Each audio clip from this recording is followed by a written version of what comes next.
ARY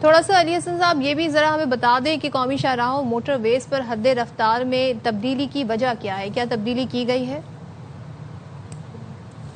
یہ موجودہ world wide جو فیول کا کرائسس ہے گلف کی وجہ سے، تو گورنمنٹ نے کفایت شاری کی پالیسی جو ہے ایندھن کے استعمال کے لیے اپنائی ہے، جس کے لیے موٹر ویز پہ اسپیڈ لمٹس کو ایل ٹی ویز کے لیے 120 سے 100 اور ایچ ٹی ویز کے لیے 110 سے 90 کیا گیا ہے۔ اسی طرح ہائی ویز پہ اسپیڈ لمٹ 100 سے ریڈیوس کر کے 80 ایل ٹی ویز کے لیے اور ایچ ٹی ویز کے لیے 90 سے ریڈیوس کر کے 65 کلومیٹر پر آور کی گئی ہے۔ اس کا بیسک مقصد جو ہے یہ فیول کنزمپشن جو ہے گاڑیوں کی، سپیڈ کم ہونے سے فیول کنزمپشن جو ہے وہ گاڑیوں کی کم ہو جائے گی اور گاڑیوں کی فیول ایوریج جو ہے وہ ہائی ہو جائے گی۔ میرا اندازہ ہے کہ 1/4 اور 1/3 تقریباً یہ فیول کی بچت اس میں ہوگی۔ اچھا، اور یہ بتائیے گا کہ قومی شاہراہوں اور موٹر ویز پر حد رفتار میں تبدیلی کی وجہ کیا تھی؟ یہ تو انہوں نے بتا دی۔ اچھا، یہ بتا چکے ہیں، بات ہے وہ، لیکن جاننا یہ چاہ رہا ہوں بیسیکلی میں کہ اب عید کے قریب یہ حد رفتار میں تبدیلی کی وجہ کیا تھی، اینڈ آلسو ٹو ایڈ یہ بھی بتا دیجیے گا کہ خلاف ورزی پر اگر حد رفتار کی خلاف ورزی ہوگی تو اس پہ چالان کتنے کیے گئے تھے اور اب کتنے کیے جائیں گے اور کتنے کا چالان ہوگا؟ جی، عید پہ تو دیکھیے یہ تو آلریڈی گورنمنٹ نے آسٹیرٹی میئر لیا ہے کفایت شاری کا ایندھن کو بچانے کے لیے، ساتھ ہی ساتھ عید پہ چونکہ ٹریفک کا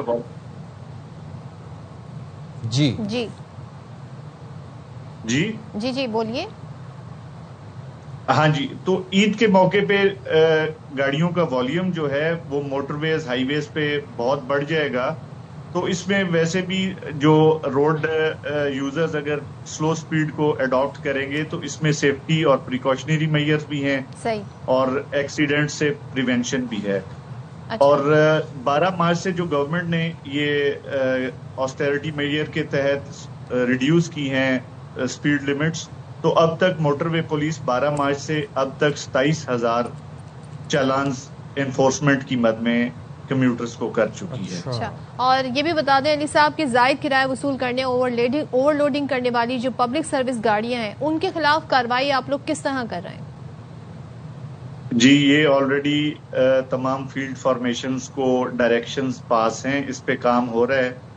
آج کی تاریخ تک تقریباً 24 لاکھ جرمانہ نہیں، فیئر کی مد میں جو ایکسٹرا چارج کیا گیا 24 لاکھ وہ سواریوں کو واپس کروایا گیا، اور گاڑیوں کو اوور چارجنگ اور اوور لوڈنگ اور انکمپلیٹ ڈاکومنٹس کی مد میں 13,000 فائن موجودہ کیمپین میں ہو چکے ہیں۔ اچھا، اور شہری اگر شکایت درج کروانا چاہیں تو وہ کیسے کروا سکتے ہیں، اور اسپیڈی رسپانس کے لیے پھر کیا انتظامات ہیں؟